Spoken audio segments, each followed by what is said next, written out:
Aí tem pessoas não são foto comigo. Pronto, ao vivo.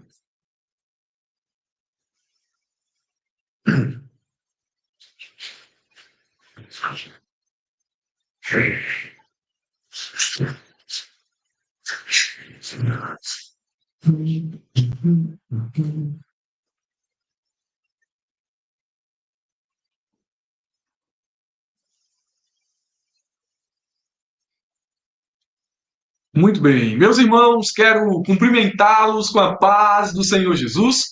É com grande alegria que estamos dando início ao nosso segundo dia de conferência da Escola Bíblica Dominical, aqui pelo canal Abrajaula e pela ferramenta EBD. Ontem foi a nossa abertura, tivemos a presença do pastor Elias Soares e falamos a respeito da teologia do Evangelho de João. Hoje nós temos mais um convidado e ele vai tratar do seguinte tema: Jesus sob a perspectiva joanina, sob a perspectiva do apóstolo do amor. E esses temas estão, obviamente, ligados ao tema geral do nosso trimestre, que é "E o Verbo se fez carne", Jesus sob o olhar do apóstolo do amor. No próximo trimestre, isto é, o segundo trimestre de 2025, nós estudaremos 13 lições que compõem esta revista, as quais estão baseadas no Evangelho de João. E eu tenho orientado aqui todos os meus irmãos a lerem este evangelho em mais de uma tradução. Leia na versão corrigida, na versão NVI, na versão NVT, e se puder, escolha também uma paráfrase. E aí fica ao seu critério, a mensagem, Nova Bíblia Viva ou NTLH. Importante aqui, você tenha em mente visão panorâmica e, se possível for, uma visão mais detalhada, mais profunda dos 21 capítulos que compõem este evangelho. Será um trimestre de bênção, de crescimento espiritual e a gente espera aprender junto com os irmãos e também compartilhar com os irmãos aquilo que Deus tem colocado em nosso coração.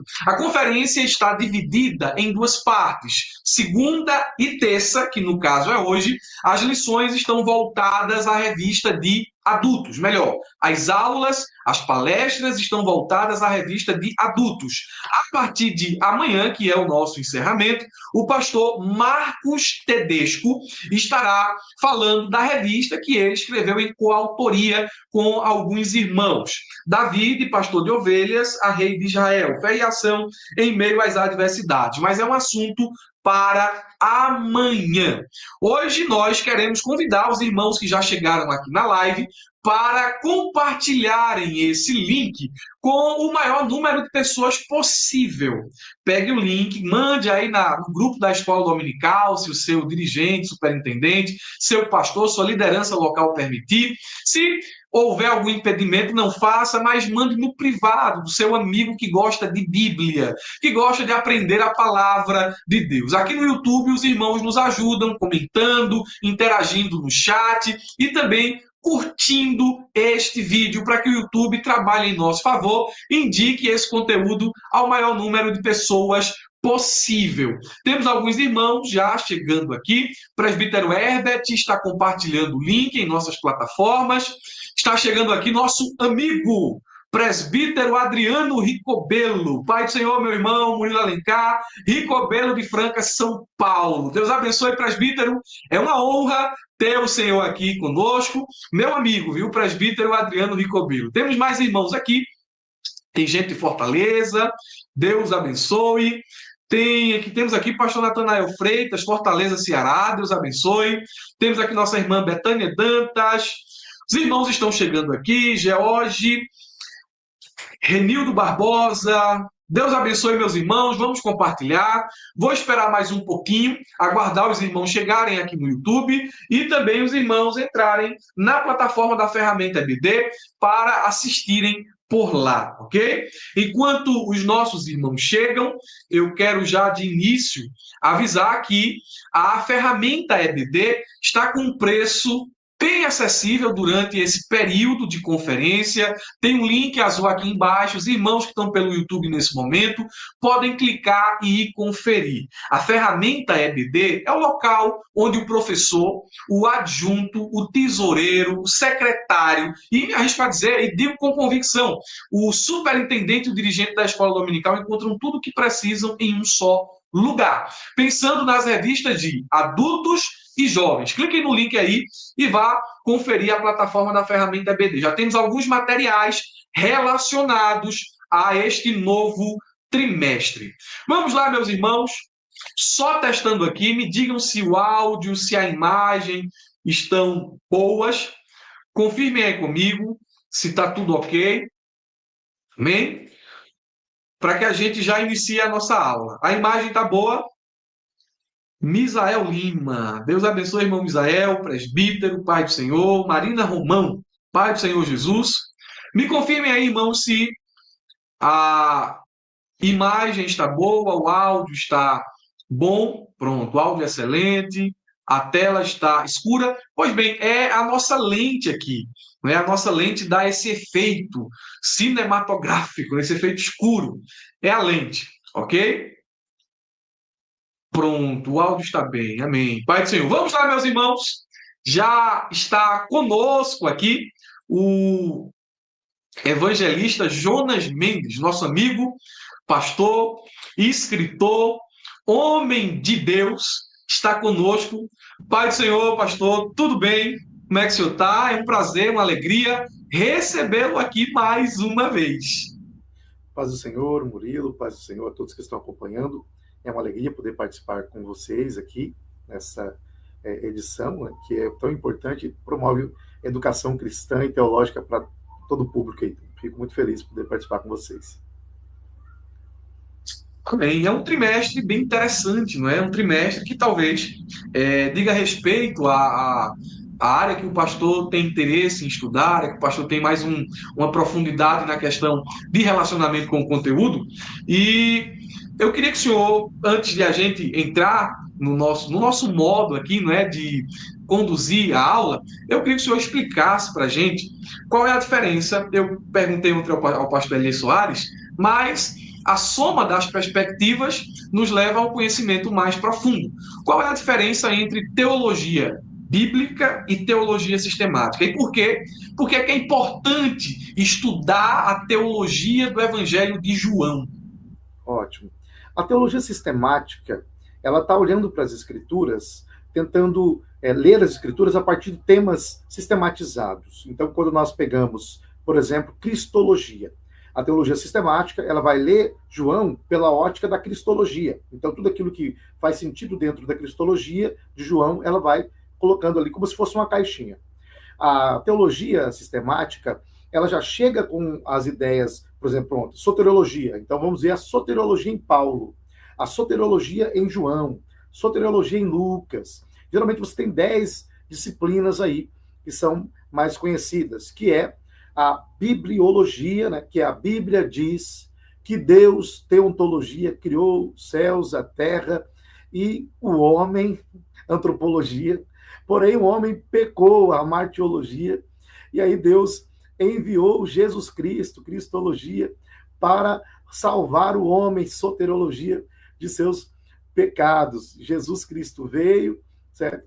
A essa terra, morreu, soterologia, né? Foi aos céus, enviou o Espírito Santo, pneumatologia, para habitar no homem. Através do Espírito Santo, Jesus Cristo funda a sua igreja, eclesiologia, e prometeu voltar para buscar a igreja, escatologia, e aí você teria então essas doutrinas que a teologia sistemática usa. A teologia bíblica, ela já olha para as Escrituras sem querer colocar os textos bíblicos dentro de uma caixinha. Então ela está querendo compreender qual é a teologia de Paulo, qual é a teologia de João, o que os textos de fato mostram. Então a teologia bíblica, ela chega no texto sem fazer recortes. A teologia sistemática, ela é importante, porém, às vezes, a teologia sistemática, ela acaba tirando os textos do contexto, porque ela pega os versos e vai colocando como se fossem caixinhas, e aí você acaba tirando os textos às vezes, do contexto. Então, a teologia bíblica, ela está mais preocupada em compreender qual é a narrativa fundacional, fundamental das Escrituras, aquilo que percorre as Escrituras como um todo, como unir Antigo e Novo Testamento. Então, ela tá lendo a Bíblia mais pelo texto e menos pela ótica filosófica que a teologia sistemática tem, pela ótica sistemática e racional. É uma tentativa de racionalizar e organizar a revelação. A teologia bíblica, não. Uma é mais descritiva, como é o caso da teologia bíblica, tanto é que o subtema geral diz Jesus sob o olhar do apóstolo do amor. Então, aqui a gente entende que vamos descrever quem é Jesus a partir de uma perspectiva pessoal, que no caso é a perspectiva do apóstolo João. Então, a gente vai olhar para a cristologia dentro dos limites do Evangelho. E a preocupação da teologia bíblica, como o senhor bem pontuou aí, ela é descrever a doutrina, não é? E a teologia sistemática, ela tem uma preocupação mais em prescrever. E daí a gente precisa entender as diferenças, não é? E entender que o termo teologia abrange um estudo muito maior, não é? Abrange áreas muito maiores do que a teologia sistemática em si. Eu estou pontuando isso aqui e pedi também para o pastor, ele trouxe uma coisa bem interessante, né? Eu gostei aí dessa abordagem feita à teologia sistemática. Eu estou pontuando isso aqui porque sei que muitos irmãos têm essa dúvida. E geralmente os nossos irmãos, quando pedem uma indicação de um material teológico, estão olhando apenas para a teologia sistemática. Porém, nós devemos entender que a teologia bíblica, ela deve ser estudada com mais afinco, eu me arrisco até a dizer, isso aqui é opinião pessoal, com mais afinco do que a teologia sistemática. Não é? Porque a teologia sistemática se serve da teologia bíblica na sua produção e sistematização. Tendo feito essa pontuação aqui inicial, pastor, apenas a título de esclarecimento para os nossos irmãos que estão entrando, vamos aqui primeiramente para o modelo tradicional, né? O senhor vai assumir a partir desse momento a aula, vai ministrar o conteúdo que o senhor tem preparado e se acaso houver alguma pergunta aqui que eu acho por bem trazer, eu vou fazer essa troca de tela aqui, não é? Mas aí eu vou fazer essa troca de tela e entrar com uma pergunta ou entrar com algum acréscimo em relação a isso aqui, ok? Mas vou tentar não quebrar a sua linha de raciocínio, tá certo, pastor? Então, Deus abençoe, fique à vontade. Mais uma vez digo, é uma honra recebê-lo aqui. Se o senhor quiser apresentar o livro agora no início ou no princípio, fica a seu critério. Nesse momento, a aula está com o evangelista Jonas Mendes. Vamos aprender a palavra de Deus. Obrigado mais uma vez. Quando nós olhamos para esse evangelho, como já foi destacado aqui, nós temos um evangelho a partir de uma perspectiva de uma testemunha ocular. E isso é muito bem registrado por Richard Bauckham. Ele mostra que os evangelhos são relatos de testemunhas oculares. Só que, mesmo sendo relato de testemunhas oculares, você vai acabar tendo algumas diferenças na maneira como cada um está percebendo os acontecimentos. Então, é evidente que Mateus também era um apóstolo, também andou com Jesus. João também. Marcos, nós sabemos que provavelmente escreve a partir da perspectiva de Pedro, e Lucas, ele investiga, faz um estudo de caso, então não estavam exatamente com Cristo, tanto quanto Mateus e João. Porém, João traz informações mais específicas e detalhadas sobre alguns pontos do que Mateus. Por quê? Porque João, apesar de Mateus e João estarem no círculo dos apóstolos de Cristo, João teve acesso a alguns momentos, acontecimentos e falas que Mateus não teve. Por exemplo, João era o único que estava com Jesus no Monte da Transfiguração. João, Pedro e Tiago. Mateus não estava. Então, João relata coisas que ele também viu, por exemplo, se ele fosse relatar, ele vê, ele está ali, evidentemente, João não vai focar isso aí. Mateus registra e tudo mais, só que João viu coisas que Mateus não viu. Então, João, por exemplo, era aquele que reclinava a sua cabeça sobre o peito de Cristo. Então, ele tinha uma intimidade. No Monte do Getsemane, é João que estava no círculo mais íntimo, é ele que estava mais próximo de Cristo. Até mesmo na ceia, nós entendemos que é provável que Judas se assentasse ao lado direito de Cristo e João à esquerda. E Pedro, um pouco mais adiante, mais à frente, a ponto de Pedro dar sinal para João, de dizer, olha, pergunta para ele quem vai ser o traidor. E João estava próximo a ponto de reclinar a cabeça sobre o peito de Cristo. Não só isso, João tinha também conhecimento com o sumo sacerdote.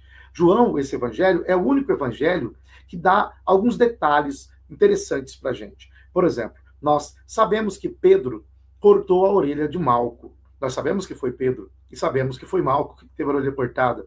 Mas quando você olha para o evangelho de Marcos, que, conforme nós entendemos, é uma narrativa pelo viés de Pedro, Marcos está narrando a partir da pregação de Pedro em Roma, segundo Papias relata, nós não temos a informação da identidade da pessoa que cortou a orelha de Malco, ou seja, a identidade de Pedro e de Malco, elas são ocultadas, elas não são reveladas.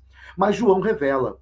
Richard Balkan diz que isso aqui é chamado de anonimidade protetora, ou seja, Marcos, melhor dizendo, está preservando a identidade de Pedro e Malco, tendo em vista que foi o primeiro evangelho a ser escrito, então ele quis preservar a identidade de Pedro e de Malco para não ter certos problemas. Já João, como é o último evangelho a ser escrito, ele revela a identidade, mas não só por isso, não só por isso. João revela esses detalhes também porque a Bíblia diz que João era amigo do sumo sacerdote. Então foi João que colocou Pedro para dentro. Foi João que disse ao sumo sacerdote que permitisse que Pedro entrasse. Então Pedro entra e estaria se esquentando na fogueira, porque João colocou Pedro para dentro, porque João era amigo do sumo sacerdote. Então, você percebe que para ser amigo do sumo sacerdote, ter uma certa influência ali, João tinha um certo status. É provável que João, o seu pai, fosse um empresário, porque a Bíblia menciona barcos. E quem tinha barcos naquela época, geralmente tinha uma condição social talvez um pouquinho melhor. E aí, é João também que revela que a mulher que disse para Pedro, és tu um dos tais, era parente de Malco, aquele que teve a orelha cortada por Pedro. Percebe? Então, esses detalhes que João está revelando são detalhes que ele percebeu porque ele é uma testemunha ocular. Ele estava vendo esses eventos, ele está narrando a partir da perspectiva de alguém que está analisando os fatos, vendo. Agora, tem um ponto importante. Tem um livro, depois eu posso até mostrar esse livro para vocês no final, que o autor, ele mostra como que os evangelhos acabam trazendo narrativas diferentes sobre, às vezes, o mesmo evento. E ele diz assim, será que isso não é prova de que os evangelhos são falsos? Porque os evangelhos estão trazendo narrativas distintas de um mesmo evento. E ele responde, não. Na verdade, esta é a prova que os evangelhos são verdadeiros. E ele diz por quê? Porque quando você pega duas pessoas que foram testemunhas de um mesmo evento, de um crime, por exemplo, as duas pessoas foram testemunhas oculares. Elas nunca vão narrar o evento em seus detalhes do mesmo jeito. Então, nos fatos maiores, elas vão concordar, mas nos pormenores, nos detalhes, elas vão trazer detalhes que complementam uns aos outros. Por quê? Porque nós somos pessoas que às vezes observamos o mesmo acontecimento, mas cada um analisa uma perspectiva diferente da outra. Os evangelhos exatamente fazem assim. Então, quando nós olhamos para o evangelho que João escreve, você consegue perceber algumas coisas que outros evangelhos não narram. Por exemplo, é João que diz que Judas era ladrão. É João que diz que Judas roubava o que se colocava na bolsa, em João capítulo 12. É João, por exemplo, que diz que Satanás primeiro colocou no coração de Judas, no capítulo 13 de João, para trair Jesus, e depois Satanás entra em Judas. João que está relatando esses detalhes. Por quê? Porque são detalhes que para João eram mais sensíveis, que João de fato estava observando por ser mais próximo. Então, tem detalhes nos evangelhos que só fazem sentido quando você entende a comunidade também para o qual foi escrito. Vou dar um exemplo aqui. Quando nós olhamos para o evangelho que escreveu Marcos, Marcos menciona que Simão o Cirineu, aquele que ajudou Jesus a carregar a cruz, ele era pai de Alexandre e de Rufo. E aí você se pergunta, mas por que Marcos está dizendo isso? Marcos é o único que está revelando o nome dos filhos de Simão Cirineu. Qual a relevância disso? Bom, Marcos escreve para uma comunidade de cristãos que estava em Roma. E aí é muito provável que os cristãos de Roma conhecessem Alexandre Rufo. Por isso que Marcos escreve, diz, inclusive, este Simão Cirineu que estou falando é o pai de Alexandre Rufo. Ou seja, mostrando que existiam testemunhas oculares que poderiam confirmar a narrativa, mostrando a veracidade dos fatos. E exatamente Rufo, que é mencionado por Paulo na carta aos Romanos. Paulo fala, e a Rufo, a sua mãe, que também é minha. Alguns até acham, né? E nós não temos certeza disso, mas alguns até acham que o apóstolo Paulo acabou ficando na casa de Simão Cirineu por um tempo, a ponto de considerar que a esposa de Simão Cirineu, a mãe de Rufo, seria também sua mãe, no sentido não literal do termo, evidentemente. Alguns dizem, inclusive, que ele foi um dos pastores de Antioquia. Bom, mas voltando para João, quando nós olhamos para este evangelho, nós percebemos que João está apresentando já Cristo por uma perspectiva um pouco diferente dos outros evangelistas. Então, quando nós olhamos já para o capítulo 1, nós percebemos a conexão que João já está fazendo com o próprio livro de Gênesis. No princípio era o verbo. E Gênesis, no princípio, criou Deus os céus e a terra. Né? Aquela expressão que a gente conhece muito bem em hebraico, todo estudante geralmente decora, né? Bereshit, bara, Elohim, e João 1 também, né? Em arque, em rologos, kai rologos, em proston theon, kai theos, em rologos. Então a gente sempre decora isso, né? Mas é bom. Veja, Reshit, né? É no princípio, Bereshit. Reshit é princípio. E quando você vai, em hebraico, quando você vai para o grego, você tem a expressão arre, que também é princípio. Então João já está conectando Jesus, inclusive, com o princípio de tudo, com o princípio da criação, mostrando o papel de Cristo. É como alguns chegam a dizer que João é como se fosse um segundo Gênesis, sabe? Porque ele está mostrando exatamente com Cristo a nova criação. Jesus Cristo é aquele que vem, é batizado, o Espírito Santo vem sobre ele, assim como o Espírito Santo pairava sobre a face das águas em Gênesis 1, e a voz de Deus ressoa, e a voz de Deus ressoa criadora, Jesus Cristo é aquele que vem, e o Espírito Santo vem sobre ele em forma corpórea de uma pomba, marcando o início de uma nova criação em Cristo Jesus. A partir desse momento, você tem, então, o início de uma nova criação. E isso é interessantíssimo. Só que João também, ele não quer mostrar simplesmente que Jesus está no princípio de tudo, mas ele mostra, inclusive, o aspecto de Jesus em relação a inúmeras instituições do Antigo Testamento. E eu acho que isso que é um ponto importante em João. Eu vou dar ênfase agora, nesse momento, em alguns aspectos de algumas instituições ou costumes e tradições que os judeus tinham, principalmente também do Antigo Testamento, que se cumprem em Cristo. E João mostra isso claramente. Um detalhe, João, diferentemente dos outros evangelistas, ele não está apenas preocupado em descrever acontecimentos. João, na verdade, ele está preocupado também em mostrar o significado dos acontecimentos. Então, todos os evangelistas narram a multiplicação dos pães e dos peixes, mas João é o único que mostra o real sentido disso no capítulo 6 de João. Então, nós percebemos que João ele está mostrando o significado de instituições, eventos, ele está lidando com um conceito de tipologia, inclusive, muito bem avançado. Vamos ler João, capítulo 1, e verso 14, porque aqui nós temos um detalhe interessante. E o verbo se fez carne e habitou entre nós, e vimos a sua glória, como a glória do unigênito do Pai, cheio de graça e de verdade. O interessante é que a expressão aqui, o verbo se fez carne e habitou entre nós. Esquenosen en remim. Sarx egeneto esquenosen en remim. A expressão em grego. E o interessante é que a expressão esquenosen aqui está sendo um neologismo. Como assim? João, ele está usando uma palavra que não era um verbo, mas era um substantivo. Vamos pensar, a expressão esquenosen deriva-se do termo esquenu, que é traduzido como tabernáculo. O tabernáculo. Então, ele está usando um substantivo, porque o tabernáculo é um substantivo. Casa é um substantivo, tabernáculo é um substantivo. Então, ele está usando o substantivo e transformando ele em um verbo. Então, a tradução literal seria tabernaculou. E Jesus, e o verbo tabernaculou. Então, a expressão literal seria isso. João está transformando um substantivo em um verbo, tabernaculou, certo? Nós fôssemos usar uma linguagem bem próxima do nosso cotidiano, é como pegar casa, casa é um substantivo, e transformar casa em um verbo, casaculou, por exemplo. É isso que João está fazendo. João está dizendo que o verbo tabernaculou, e vimos a sua glória.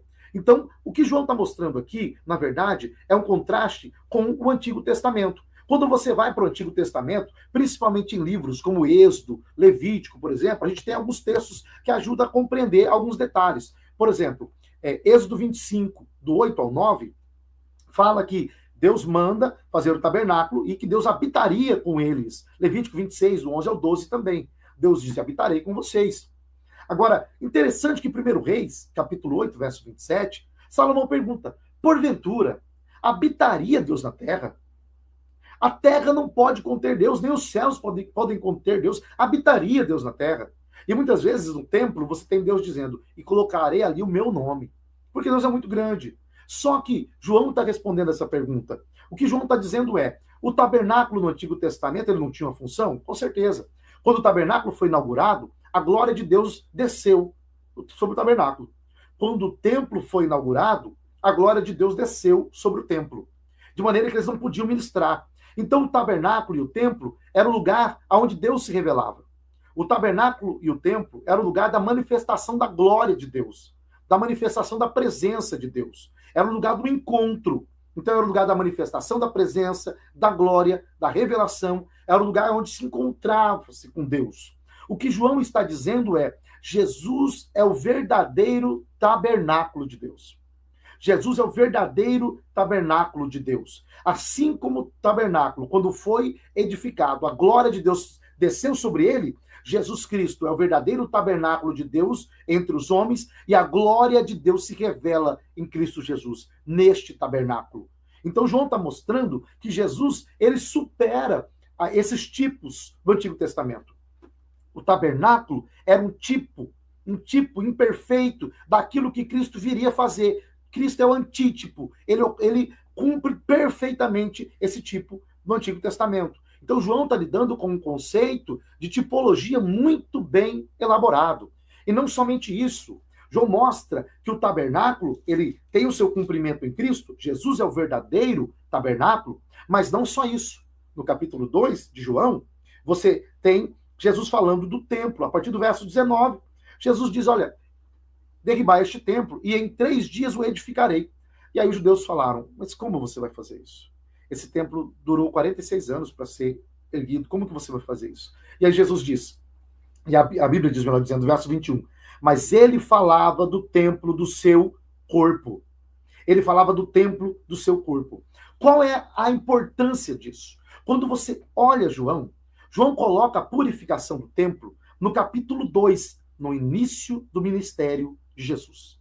Diferentemente dos outros evangelistas, João coloca a purificação no início do ministério de Jesus, enquanto que os outros evangelistas colocam no final do ministério de Jesus. Por que isso? Bom, na verdade, isso tem um sentido muito profundo. Por quê?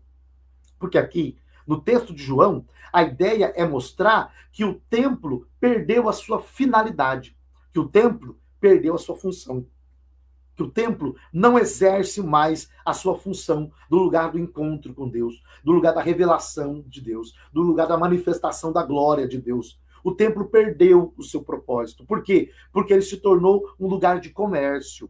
Então Jesus, ele cumpre o papel do templo. Ele é o verdadeiro templo. É por isso que João diz, e ele falava do templo do seu corpo. E João está ligando isso com a purificação do templo, mostrando que Jesus chega, ele é o verdadeiro tabernáculo de Deus, ele tabernaculou entre os homens, armou tenda aqui, a glória de Deus se manifesta em Cristo Jesus, como manifestava no tabernáculo antigo, mas Jesus também é o verdadeiro templo de Deus. E ele começa já purificando o templo para mostrar que este templo perdeu o seu propósito, mas que Jesus é o verdadeiro templo de Deus. A presença de Deus agora se revela em Cristo Jesus. A glória de Deus agora se revela em Cristo Jesus. É por isso que João diz, e ele fez os milagres e manifestou a sua glória. Então, quando Jesus agia, a glória se manifestava através das ações, porque ele é o verdadeiro templo de Deus. E não só isso. João 1,18, João diz assim: ninguém viu ao Pai, mas o Filho estava no seio do Pai e este o revelou. Então, Jesus é o verdadeiro templo, porque ele revela o Pai. Ele revela e manifesta a glória de Deus. Em Cristo, nós temos agora relacionamento com Deus. E aí, eu disse que o templo era o lugar do encontro, lugar do perdão, o lugar da redenção, por assim dizer, onde você oferecia o sacrifício. Tudo isso se cumpre em Cristo Jesus. E interessante, quando nós olhamos para João, no capítulo de número 1, nós temos um versículo que é o verso 47 em diante. Veja só, aqui o texto diz assim: e Jesus viu Natanael vir ter com ele, e disse ele: eis um verdadeiro israelita em quem não há dolo. E disse-lhe Natanael: de onde me conheces tu? Jesus disse: antes que Filipe te chamasse, eu te vi estando tu debaixo da figueira. Natanael respondeu e disse-lhe: Rabi, tu és o filho de Deus, tu és o rei de Israel. Jesus respondeu e disse-lhe: por que te disse, vi-te debaixo da figueira, crês? Coisas maiores do que estas verás. Agora olha o verso 51. Na verdade vos digo, que daqui em diante vereis o céu aberto e os anjos de Deus subirem e descerem sobre o Filho do Homem. Esse texto aqui é um resgate do texto de Gênesis, capítulo 28, verso 10, verso 10 em diante, quando quando Deus se revela a Jacó. Jacó está fugindo do seu irmão, ele chega em um lugar, dorme, e aí ele vê uma escada ligando céus e terra, anjos subindo e descendo sobre o Filho do Homem, sobre a escada, melhor dizendo, e Deus no topo. O que Jacó viu foi uma escada que ligava céus e terra, anjos subindo e descendo e Deus no topo. Jacó entendeu que aquilo ali era uma revelação, que aquilo era glorioso. Os judeus entendiam que essa era uma das grandes revelações que Deus havia dado ao povo de Israel, no caso, um dos patriarcas. Mas agora Jesus vem e Jesus diz assim, ó, aquilo que aquilo que Jacó viu, você, Natanael, vai ver. Só que você não vai ver como Jacó viu, porque Jacó viu por figura. Ele viu uma escada que ligava céus e terra, mas Jacó não sabia que essa escada sou eu.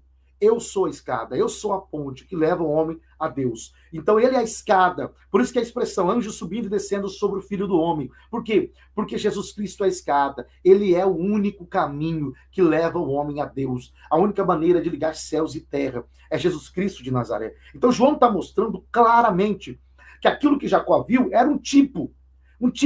Mas Jesus Cristo é um antítipo perfeito. Ou seja, ele cumpre aquilo que Jacó viu no Antigo Testamento. E João faz questão de mostrar esses detalhes. Ele faz questão de mostrar que Jesus Cristo é o verdadeiro tabernáculo, que Jesus Cristo é o verdadeiro templo, que Jesus Cristo é a escada de Jacó. E não só isso. Então, no capítulo 1, nós temos a escada de Jacó. No capítulo 1, nós temos o tabernáculo. No capítulo 2, nós temos o templo que Jesus cumpre. No capítulo 3, Jesus está conversando com Nicodemos. E aí, Jesus diz, olha, porque assim como a serpente de bronze foi levantada, importa que o Filho do Homem seja levantado. Veja, é mais um tipo. Jesus está dizendo, aquilo que aconteceu com Moisés, quando o povo no deserto murmurou, e aí a serpente ardente começou a picar o povo e o povo começou a morrer, e o povo clamou, ó, tenha misericórdia. E aí Deus disse, Moisés, faça uma serpente de bronze, levante ela. E aí, quem for picado pelas serpentes ardentes, ele vai chegar, vai olhar para a serpente de bronze e ele vai ser curado. Ao olhar para a serpente de bronze que foi levantada, essa pessoa vai ser livre da morte. Ele vai ser livre do veneno da serpente. Então, a serpente de bronze, pensando assim, ela tinha mais poder do que as serpentes inflamadas do deserto, porque ela tinha poder de anular, retirar, eliminar o veneno danoso da serpente do deserto. Jesus está dizendo, aquilo ali que aconteceu apontava para mim. Por quê? Porque a serpente de bronze levantada tinha poder de salvar apenas aqueles que fossem picados e olhassem para elas naquele grupo restrito que estava no deserto. Mas eu não. Quando eu for levantado, todos atrairei a mim. E todo aquele que olhar para Cristo Jesus é salvo. Porque há mais poder em Cristo Jesus para salvar do que houve do pecado para arruinar e destruir. Você percebe que Jesus está mostrando que esse tipo do Antigo Testamento, a serpente de bronze, se cumpre perfeitamente em Cristo Jesus. E João faz questão de destacar esses detalhes, o que enriquece muito a cristologia joanina, inclusive. Então, recapitulando, capítulo 1, Jesus é a escada. Capítulo 1 ainda, Jesus é o tabernáculo. Capítulo 2, Jesus é o templo. Capítulo 3, a serpente de bronze aponta para Jesus. Capítulo 4, Jesus está conversando com a mulher samaritana. Está conversando com a mulher samaritana. E aí ele vai falar, né, me dá um pouco de água, olha, eu quero beber um pouco dessa água. E aí ela diz, como você, sendo judeu, pede a mim que te dê água. Você não entende que judeu não conversa com o samaritano e assim por diante? E aí Jesus, na verdade, estava querendo puxar assunto. E ele diz, olha, se você soubesse quem te pede água, você me pediria e eu te daria água na vida. Ela diz, mas como? O poço é fundo, você não tem com que tirar água. Ela ainda estava com a mente em coisas terrenas, porque Jesus está usando coisas do dia a dia, do contemporâneo, da experiência imediata da pessoa, para poder levar ela para um nível espiritual, para levar ela para verdades celestiais, verdades sublimes. Jesus sempre fazia isso. Ele usava coisas do dia a dia, semente, trabalhador, o boi, o jumento, a água, a rocha, os pássaros e assim por diante, a videira, a oliveira, para revelar verdades celestiais e eternas profundas. Quando a gente compara a abordagem pedagógica de Jesus com a abordagem pedagógica de Paulo, a gente consegue ver uma diferença. Por exemplo, Paulo está lidando com um contexto mais urbano e Jesus em um contexto mais rural, por assim dizer. Jesus está usando elementos do mundo agrário, da agricultura, planta, semente, por exemplo, está usando arar a terra, o solo, as aves que vêm, a vinha e assim por diante. Paulo está usando exemplos como templo, Paulo está falando dos soldados romanos, a armadura, por exemplo, edifício. Paulo até usa a plantação como exemplo, mas rapidamente ele passa para outro exemplo. Os exemplos de Paulo são exemplos mais do mundo cosmopolita, a qual Paulo sempre pregava. Bom, quando nós voltamos aqui então para João, no capítulo 4, e Jesus disse, se você soubesse quem te pede, você me pediria. E aí, ela diz assim, ó, tá, você está dizendo que aquilo que você pode oferecer é maior do que aquilo que nossos pais, Jacó e tudo mais, tiveram, porque esse poço aqui vem desde Jacó. Todos eles beberam dessa água. Você está dizendo que você é maior do que eles?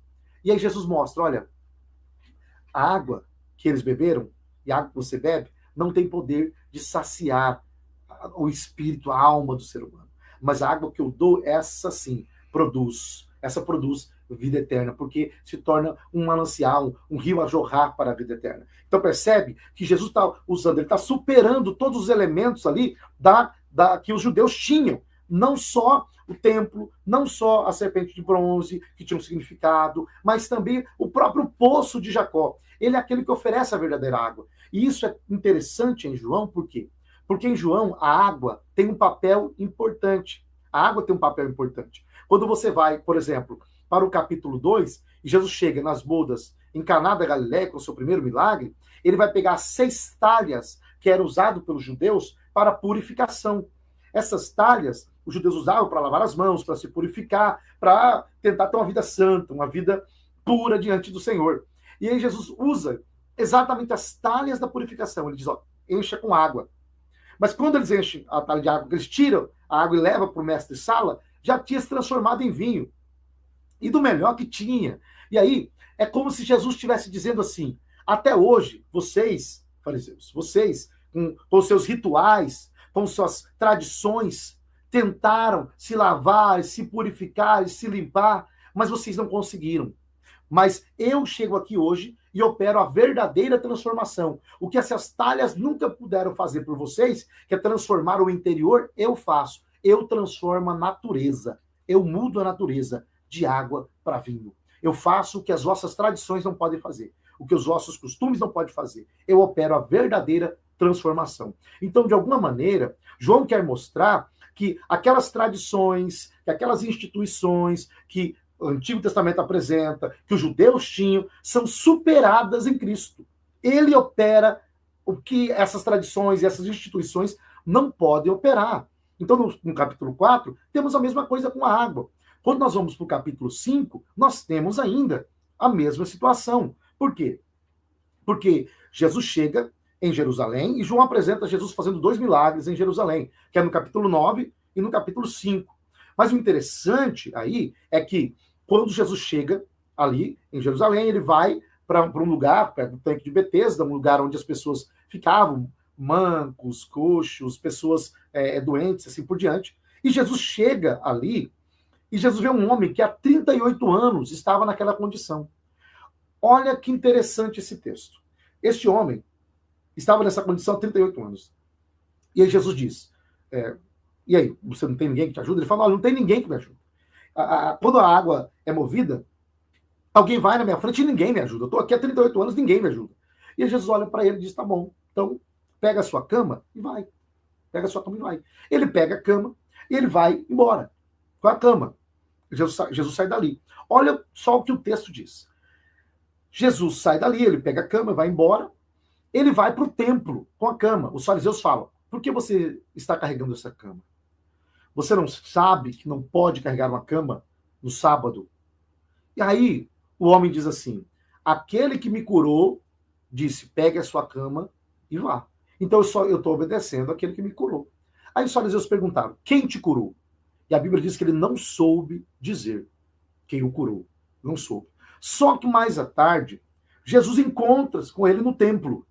E aí Jesus diz, você já está bom. Agora, vá e não peques mais para que não te suceda algo pior. Vai, não peques mais para que não te suceda algo pior. Veja, o que ele faz dali? Ele sai dali e imediatamente vai contar para os líderes quem era a pessoa que haviam curado. E aí a Bíblia diz bem assim, por causa disso, os fariseus intentaram matar Jesus. Charles Swindoll, ao analisar esse texto, ele diz que a expressão grega ali, para ir contar para os fariseus, é uma palavra que era usada para alguém que escolhe seguir o outro como um líder. A ideia que este homem estava há 38 anos ali. Aqueles ritos, aquilo que acontecia, não teve poder para curar ele, mas Jesus chegou e disse, você está aqui há 38 anos e você não conseguiu nada, mas eu chego agora e eu te curo. Eu faço o que aqui ninguém pode fazer. Eu te curo. E aí, Jesus diz, olha, se ninguém te ajudou em 38 anos, eu chego hoje e eu faço por você o que ninguém ainda fez. Eu faço por você o que ninguém pode fazer. O que nem um ritual pode fazer. Que nem uma água pode fazer. Eu faço por você, eu te curo. Mostrando o verdadeiro poder de Jesus para curar e para fazer por aquele homem o que ninguém poderia fazer. Só que aquele homem, ele sai dali e quando ele se encontra com os fariseus e ele descobre que era Jesus, o que ele faz? Ele vai entregar a única pessoa que teve coragem de fazer um bem para ele em 38 anos. Você percebe? Este homem foi e entregou Jesus, ou seja, ele foi e contou para os fariseus, para os líderes, que era Jesus que tinha curado. Esse ato dele, alguns entendem que era o que Jesus falou, não peques mais, para que não te suceda algo pior. O que é uma coisa mais grave do que entregar a única pessoa que em 38 anos teve coragem de fazer um bem para você. Então, você vê a comparação, inclusive, com o capítulo 9. João 5 está nos convidando a comparar esse texto e essa narrativa com o capítulo 9. No capítulo 9, nós temos o cego que também é curado. Veja só, no capítulo 9, Jesus chega, o cego está ali, ele fala, vai se lavar no tanque de Siloé, ele vai se lavar e volta enxergando. Alguns dizem, olha, é ele, parece com ele. Outros diziam, e ele dizia, sou eu. Só que quando os fariseus perguntam, como você está enxergando? Ele diz, olha, eu não sei. Eu não enxergava, mas agora eu enxergo. Quem fez isso por mim foi Jesus. Chamaram os pais do cego. E os pais do cego falaram, olha, eu não sei, ele enxergava, ele era cego, mas agora está enxergando, eu não sei o que aconteceu. Ele já tem idade, pergunta para ele, porque diz que eles tinham medo de ser expulsos da sinagoga. E aí, nesse momento, você percebe que o homem que era cego, mas agora enxerga, ele começa a debater e a discutir com os líderes, dizendo, eu nunca ouvi falar que um pecador poderia abrir os olhos de alguém. Então, o que o cego estava dizendo, esse homem não é pecador. Porque um pecador nunca poderia fazer isso. Eu era cego e agora vejo. Então esse homem não é um pecador. Eu nunca ouvi falar que um pecador pudesse fazer isso. Perceba a atitude deste homem do capítulo 9 e a atitude do homem do capítulo 5. O homem do capítulo 9 briga com a liderança para defender Jesus. O homem do capítulo 5, quando percebe uma oportunidade de ganhar, quem sabe até uma certa moralzinha com a liderança, vai e revela quem foi que o curou, que era Jesus. E ele sabia que a liderança era hostil, porque a liderança não estava falando com carinho. Quem te curou? Muito pelo contrário, a liderança era hostil.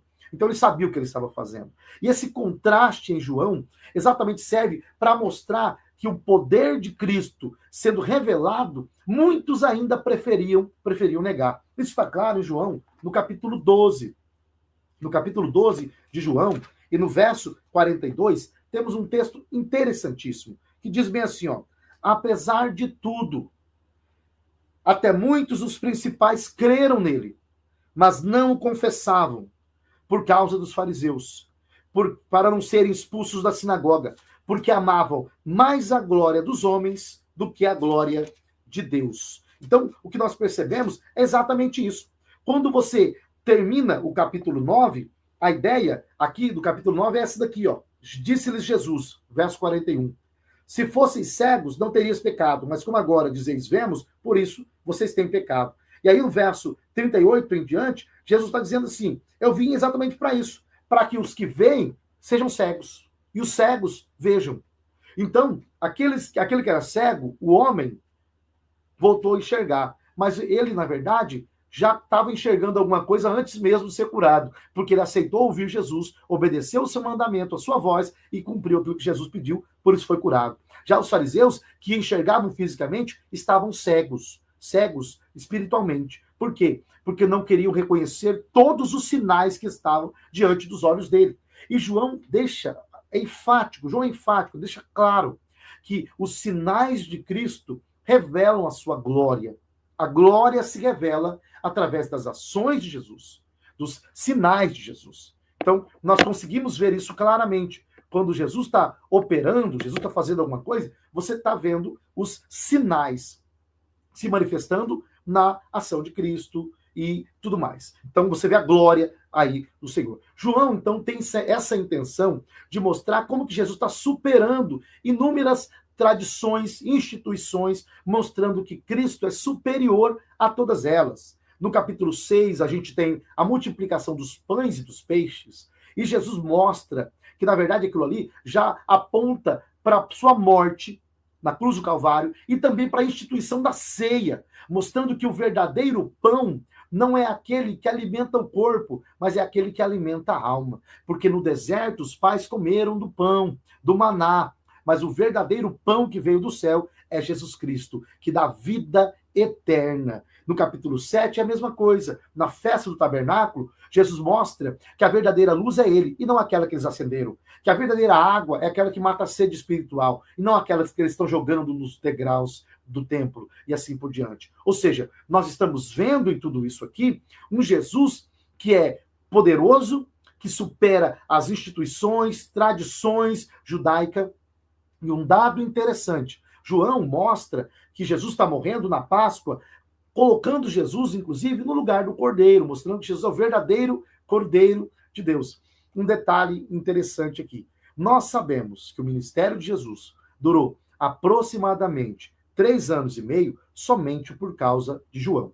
É somente por causa de João. Porque João mostra as idas de Jesus a Jerusalém participando da Páscoa. Então, quando está ali participando da Páscoa, você consegue contabilizar aproximadamente a duração do ministério de João. Então aqui, de Jesus. Então aqui, João apresenta Jesus como um Cristo glorioso. Ele é homem, mas também é Deus. É verdadeiro Deus e verdadeiro homem. E isso se revela nos seus discursos.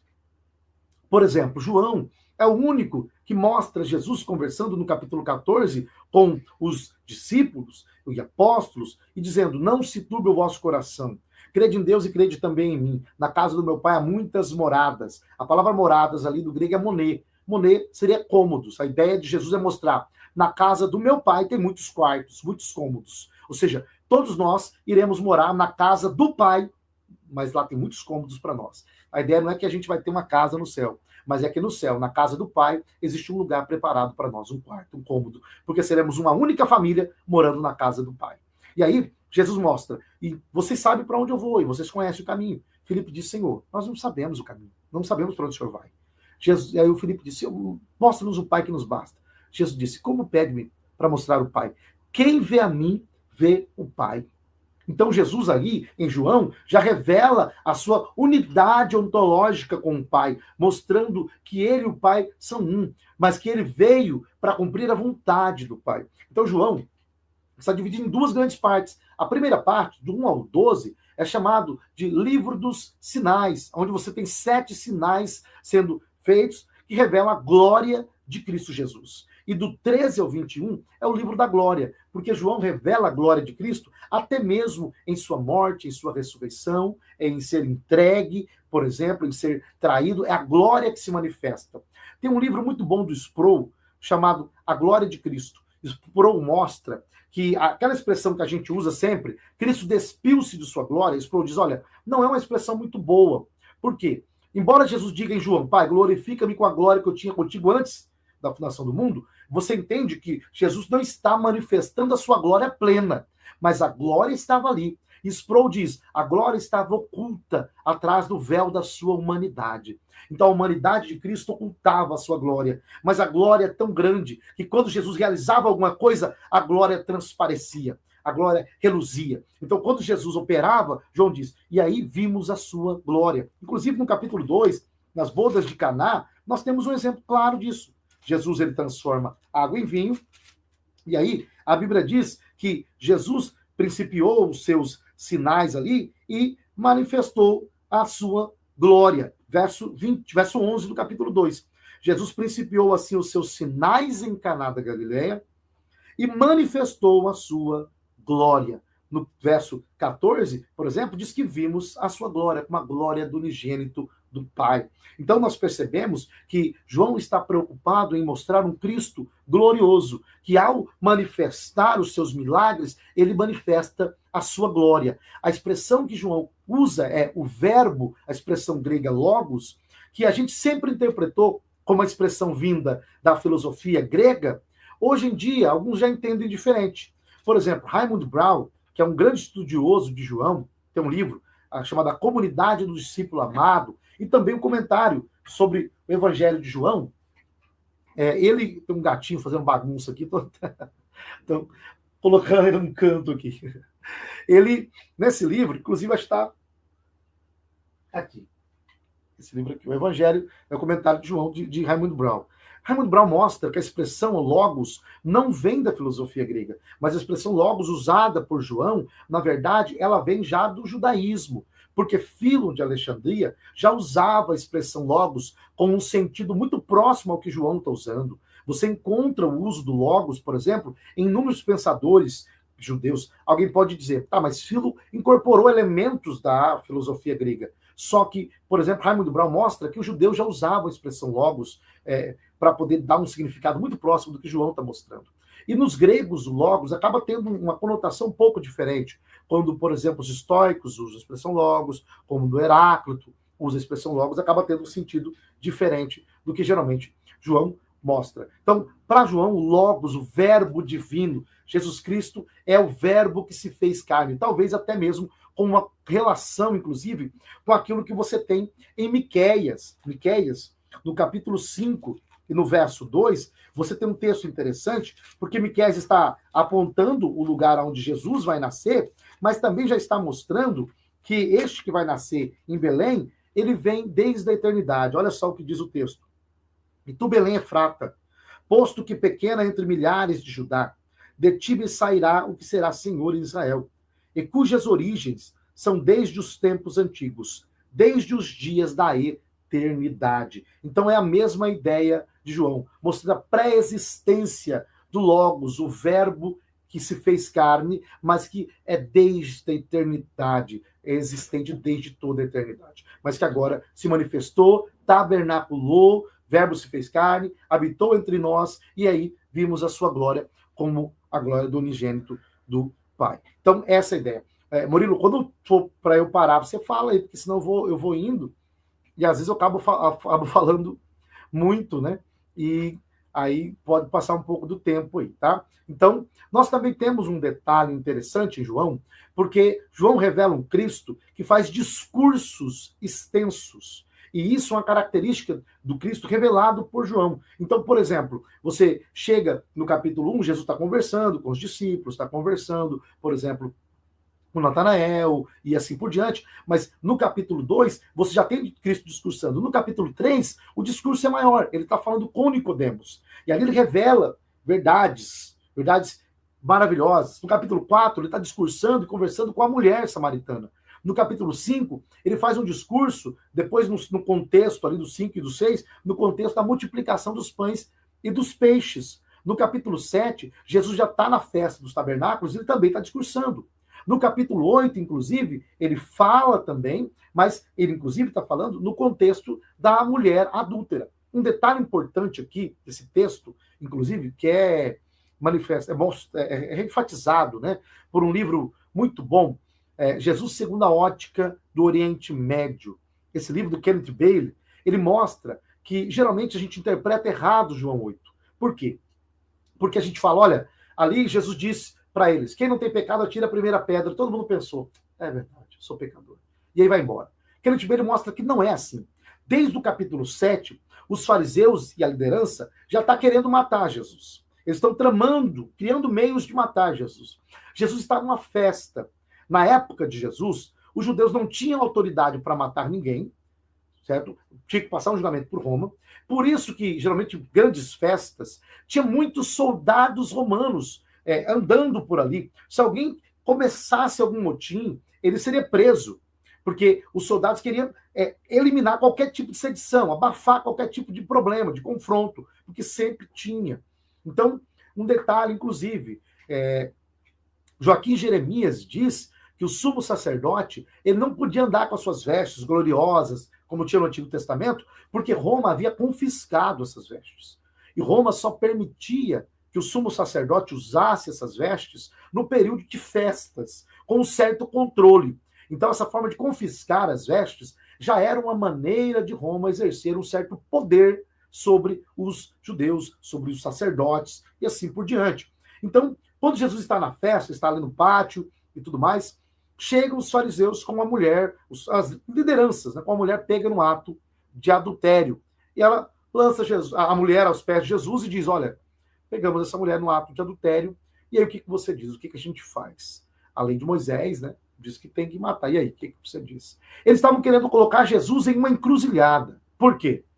Porque se Jesus falasse, tá bom, a lei de Moisés diz, mate, então vamos matar. Na verdade, eles iam começar a dizer, olha, está causando a sedição, está mandando matar alguém, está indo contra César. Eles iriam acusar Jesus de ir contra César, porque era proibido. Os judeus não tinham essa autonomia. Então, se Jesus falasse, não, cumpra Moisés, mate, cumpra a lei, eles iriam dizer que Jesus estaria indo contra César e iriam fazer com que Jesus fosse, inclusive, talvez preso.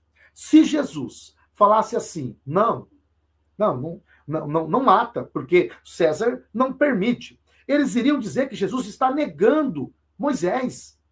Então eles iriam dizer, olha, você está negando Moisés, você está indo contra a lei, você é blasfemo, e assim por diante. Então eles iriam dizer que Jesus estava indo contra Moisés. Então, se Jesus falasse, mate contra César, não mate contra Moisés. De qualquer maneira, eles iam colocar Jesus em um beco sem saída. Então, de qualquer maneira, Jesus estaria em dificuldade. Eles falaram, pegamos ele agora.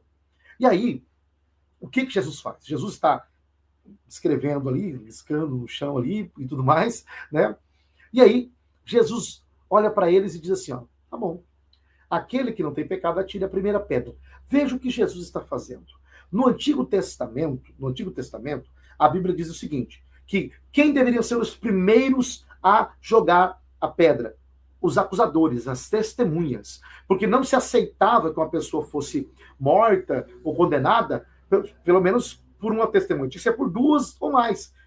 E as testemunhas teriam que ser os primeiros a atirar pedras. Teriam que ser os primeiros a pegar as pedras e a atirar como prova de que nós estamos falando a verdade. E a prova de que nós estamos falando a verdade é de que nós seremos os primeiros a apedrejar essa pessoa. Porque nós estamos falando a verdade.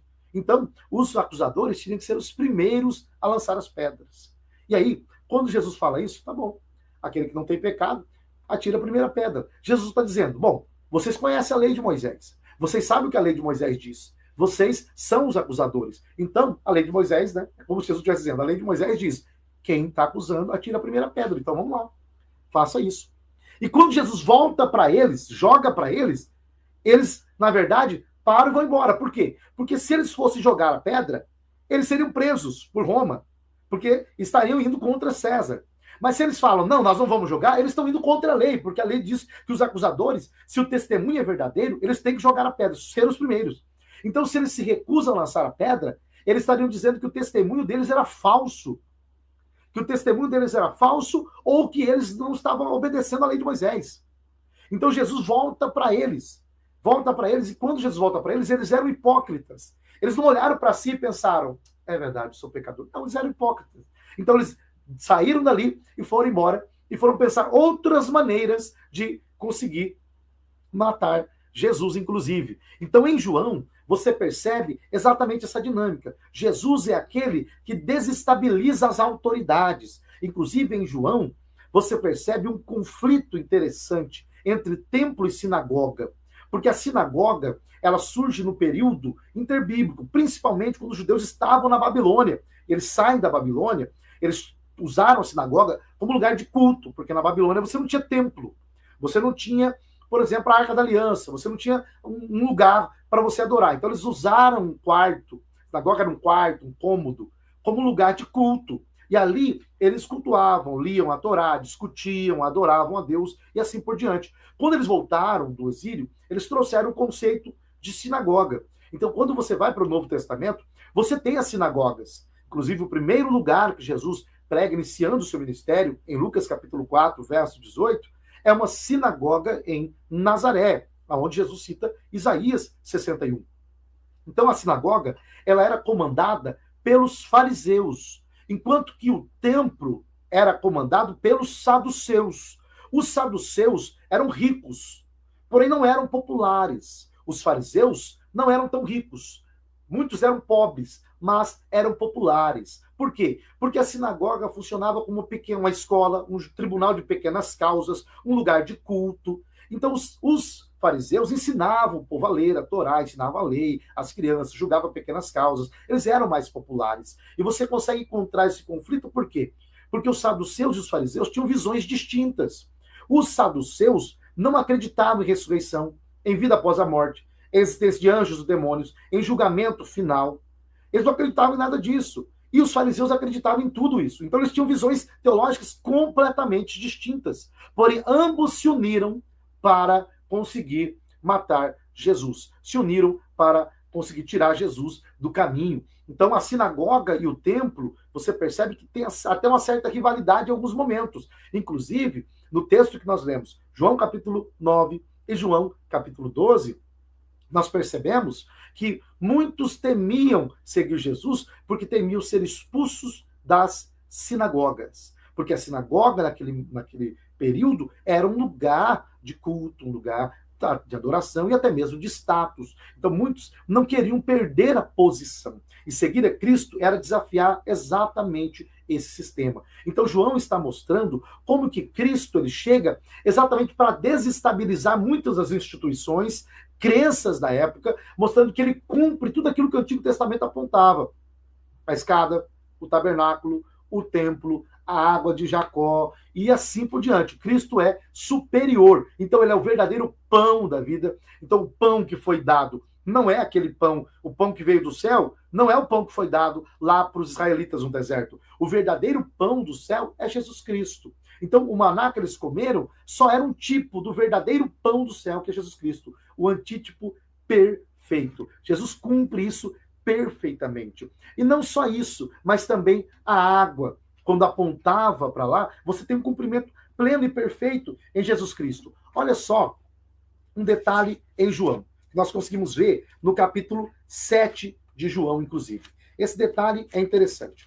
João, no capítulo 7, você tem Jesus no tabernáculo, a festa dos tabernáculos, e aí Jesus se levanta, e o texto diz bem assim, a partir do verso de número 37. O texto diz assim: E no último dia, o grande dia da festa, Jesus pôs-se em pé e clamou, dizendo: Se alguém tem sede, que venha a mim e beba. Quem crê em mim, como diz a Escritura, rios de água viva correrão do seu ventre. E disse ele do Espírito que haviam de receber, os que nele crescem. Porque o Espírito Santo ainda não fora dado, porque Jesus ainda não havia sido glorificado. Então, olha só, Jesus está dizendo: eu vou dar a água, eu vou oferecer a água da vida. E aí o texto diz, e aí João explica, mas essa água aqui, ele está falando do Espírito que vai vir. Aí João diz, porque o Espírito ainda não havia sido dado. Mas por que o Espírito ainda não havia sido dado? Porque Jesus ainda não havia sido glorificado. Jesus ainda não havia sido glorificado. Olha que interessante. Quando nós olhamos para o Antigo Testamento, e quem faz essa análise aqui é o Eurico Bergsten. Eu acho interessante. O Eurico Bergsten diz o seguinte: lá no Antigo Testamento, Deus fala com Moisés, diz: Moisés, fira a rocha e vai brotar água. Moisés vai, fere a rocha, brota água, certo? E o povo bebe desta água. Na segunda vez, Deus diz assim: Moisés, fale com a rocha, não é para ferir, é para falar. Só que Moisés vai e fere a rocha 2 vezes e ainda, né? Como diz o cuiabano, esculhamba o povo. Então Deus diz: Moisés, você não vai entrar na terra da promessa por causa disso. Você feriu a rocha e você não fez o que eu mandei. Em 1 Coríntios, capítulo 10, verso 3 e 4, Paulo diz que essa rocha é Cristo. Que eles beberam de uma água espiritual da rocha, e a rocha é Cristo. Então essa rocha já é um tipo imperfeito de Cristo, o antítipo, o tipo perfeito. Por quê? Porque ao ser ferida, a rocha fez com que a água brotasse para satisfazer a sede das pessoas. Porque na segunda vez não era para ferir a rocha, porque a rocha já havia sido ferida. E uma vez que a rocha já foi ferida, ela não precisa ser ferida de novo. É só pedir que a água brota. Aqui, o que João está dizendo é, comparando, segundo Eurico Bergsten, Jesus Cristo é a rocha. Ele é a rocha que foi ferido no Calvário. E quando Jesus foi ferido no Calvário, a água brotou, o Espírito Santo veio. É por isso que o Espírito Santo ainda não havia sido dado. Por quê? Porque a rocha ainda não havia sido ferida. A rocha perfeita, que é Cristo Jesus. Mas uma vez que a rocha perfeita foi ferida, Cristo foi ferido, a água brotou. E agora, ninguém precisa crucificar Cristo de novo para o Espírito Santo vir novamente. É só pedir, é só falar que Jesus Cristo manda o Espírito Santo a todos aqueles que creem. Então você percebe, segundo o Eurico Bergsten, até mesmo uma tipologia sendo apresentada aqui em João, com a água, com a rocha, com a vinda do Espírito. E um detalhe importante, João mostra que Jesus é aquele que batiza com o Espírito, é aquele que envia o Espírito, só que a ênfase pneumatológica de Jesus, de João, melhor dizendo, é diferente de Paulo e de Lucas. Por quê? Em Lucas Atos, Lucas está mostrando que ser cheio do Espírito Santo está ligado à evidência inicial de falar em línguas e profetizar, e a um revestimento de poder para cumprir ministério, para pregar, testemunhar de Cristo, ou seja, para exercer a vocação. Então, em Lucas Atos, ser cheio do Espírito Santo se evidencia pela profecia e falar em línguas, e serve, a função é testemunhar de Cristo, exercer o ministério e a vocação para a qual Cristo nos chamou. Já em Paulo, ser cheio do Espírito é caráter, vida de santidade, vida cristã, é ter o caráter de Cristo, é conduta. Enquanto Lucas está lidando com uma igreja que está iniciando e que precisa de poder do alto para testemunhar com autoridade e ousadia, Paulo já está falando para uma igreja que foi fundada, uma igreja e que agora precisa viver em vida de santidade, que agora precisa ser cheio do Espírito e mostrar isso na sua conduta, na maneira como se relaciona um com o outro. Já em João, o Espírito Santo, a ênfase de João do Espírito, é aquele que vem para habitar no crente quando ele aceita Jesus. É aquele que vem para morar no cristão. É o Espírito Santo enquanto selo, enquanto garantia, enquanto penhor. Então João já mostra isso. Jesus, inclusive, diz: porque eu rogarei ao Pai, e ele vos dará outro consolador. A palavra grega aí é alos. Tem 2 expressões gregas para outro, heteros e alos. Alos é alguém igual, da mesma essência, o mesmo poder.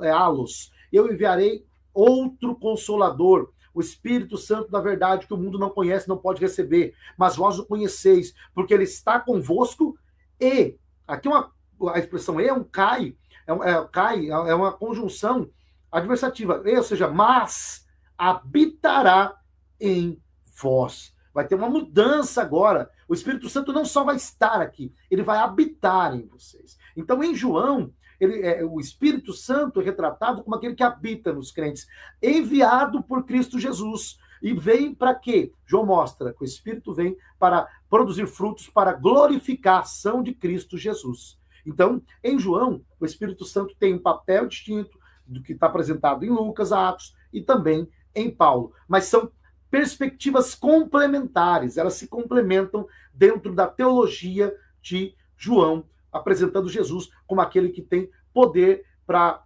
batizar com o Espírito Santo. Um outro detalhe interessante é que João, ao mostrar, por exemplo, Jesus, ele mostra, inclusive, que João Batista, ao iniciar o seu ministério e tudo mais, quando João Batista dá continuidade ao seu ministério, você começa a ter alguns problemas entre João Batista e Jesus. Não entre eles exatamente, mas entre os discípulos. Por quê? No capítulo 3, os discípulos de João dizem, olha, mestre, os discípulos de Jesus estão batizando muito mais do que a gente. E aí? Aí João diz, convém que ele cresça. Só que esse movimento na história da igreja acabou ganhando proporções maiores, a ponto de alguns chegar a dizer que João Batista era o verdadeiro Messias e não Jesus Cristo. Então você percebe que João já está mostrando exatamente esse conflito já no início. Já no início. É por isso que alguns dizem, se você pega Lucas, no capítulo 3, Lucas inverte a ordem. No capítulo 1, Lucas está dizendo, eu vou pôr as narrativas em ordem. Quando você vai para o capítulo 3, Lucas inverte a ordem. Lucas diz, e João foi preso e Jesus foi batizado. Ou seja, João foi preso e Jesus foi batizado? Não era para ser o contrário? Jesus foi batizado, depois João preso. Mas Lucas inverte. Por quê? Alguns estudiosos entendem que, na verdade, Lucas inverte por um propósito teológico. O que Lucas quer mostrar é que, na verdade, ao iniciar o seu ministério, ou seja, quando Jesus inicia o seu ministério, isso significa que o ministério de João se encerrou.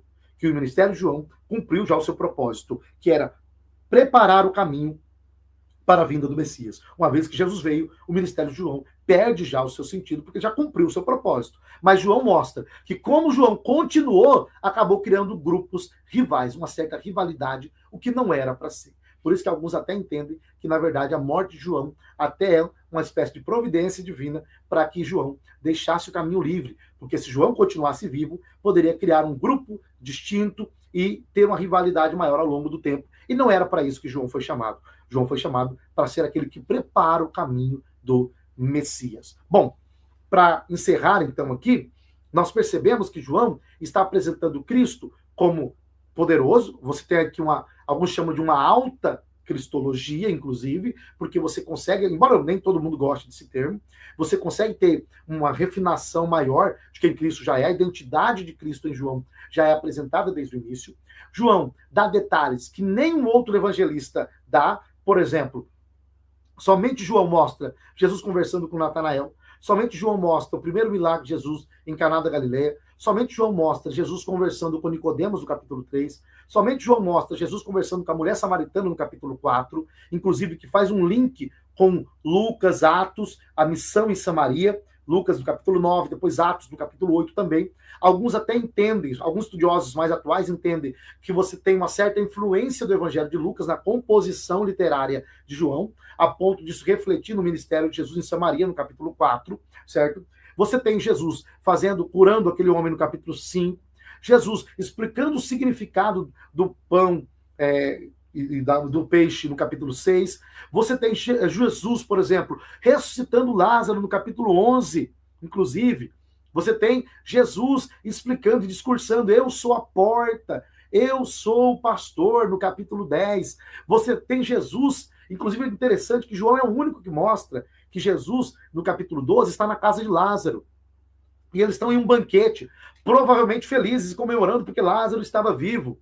E aí, a Maria, irmã de Lázaro, vem para ungir Jesus, no capítulo 12. E aí, unge Jesus com aquele unguento precioso. Há uma discussão se os eventos de Lucas e outros mais, se são o mesmo ou se foram dois eventos distintos. Há essa discussão, certo? Então nós percebemos que João é o único que está mostrando esse relato, inclusive, de Jesus sendo ungido.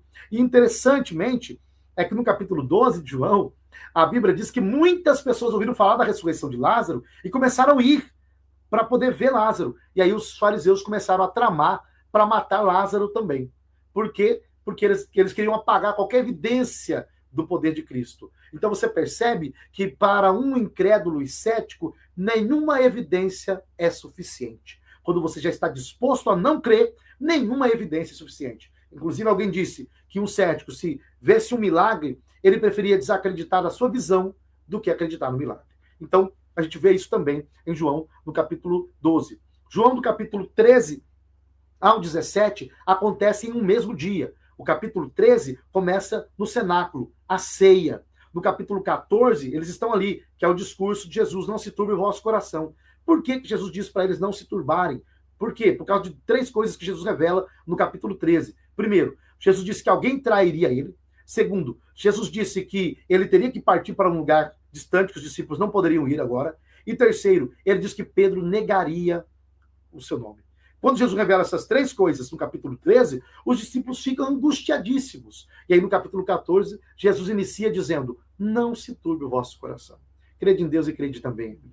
Mostrando que ele voltaria para buscar eles. E aí Jesus faz duas promessas no capítulo 14. Primeiro, ele promete que voltaria para buscar eles, queria preparar um lugar e que voltaria para buscar eles. Segundo, ele promete que enviaria outro consolador para estar com eles até a consumação dos séculos. E aí Jesus mostra que quem recebe o Espírito, Jesus diz, eu e o Pai viremos e faremos nele morada. No capítulo 15, é onde Jesus inicia o seu discurso, mostrando que ele é a videira verdadeira. João mostra que Israel era uma videira degenerada. Isaías, no capítulo 5, mostra que Israel era uma videira que foi cercada, plantada, que tinha uma torre, mas que deu uvas amargas, azedas. Oséias diz que Israel deu frutos para si mesmo. Israel, então, é uma videira degenerada. Mas Jesus é a videira verdadeira. Então, no João 15, a gente vê todo esse discurso, que é exatamente o propósito de João, mostrar Jesus como cumprimento de tudo isso. Eu acho que por aqui tá bom, porque senão fica muita coisa.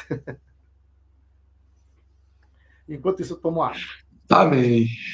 Graças a Deus. Meus irmãos, nós temos algumas perguntas aqui, e dentro daquilo que eu vou passar aqui para o pastor, penso que a pergunta aqui da maioria vai ser respondida. Eu vi que o pastor citou muitos livros aí, viu Raymond, me lembra aí, pastor, o livro aí que está aí atrás do senhor.